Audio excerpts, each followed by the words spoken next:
నేను ఇంకా మా వారు జీఎంసీ హాస్పిటల్‌కొచ్చాము. ఆయన అడ్మిట్ అయ్యి ఉన్నారనమాట. ఈఎన్‌టీలో. ఇక్కడ నేను క్యాంటీన్‌కొచ్చాను డిన్నర్ చేద్దామని చెప్పేసి. జస్ట్ ఒక కాఫీ, ఇంకా బనానా కేక్ తీసుకున్నాను. నేనొచ్చినప్పుడు నా వెనకాల ఇంకొక డాక్టర్ వచ్చారనమాట. ఆయనొచ్చేసి ఎన్ఐసీయూకి సంబంధించిన ఆయన. నేను గుర్తుపట్టాను. నేను ఒకళ్ళని కలిస్తే నా లైఫ్ లాంగ్ వాళ్ళు నాకు గుర్తుంటారు. సో, నేను చూసాను కానీ మాట్లాడలేదు.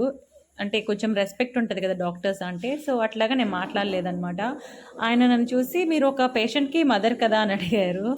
అవును అని చెప్పాను. "ఏంటి మీ బేబీ పేరు" అనంటే, "అహా! ఏంటి మీ పేరు" అన్నారు. బేబీ పేరు కాదు. ఇంకా నా పేరు చెప్తే, "ఆహా! గుర్తొచ్చింది. బేబీ ఆఫ్ ఇందిరా కదా! మీ పాపకే కదా బ్లడ్ ట్రాన్స్‌ఫ్యూజన్ చేసింది. మీ హస్బెండ్ ఎట్లున్నారు? ఇప్పుడెందుకు హాస్పిటల్‌లో ఉన్నారు? మీ పాప ఏది? ఏదైనా ప్రాబ్లమా?" అన్నట్లు అడిగారు.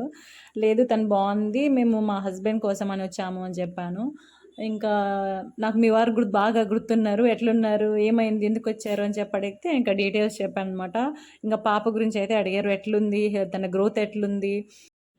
ఇప్పుడు ఎన్ని నెలలు పాపకి అని అడిగారు. నేను 1 ½ ఇయర్ అని చెప్పాను. అప్పుడే 1 ½ ఇయర్ అయిపోయిందా అంటున్నారు ఆయన.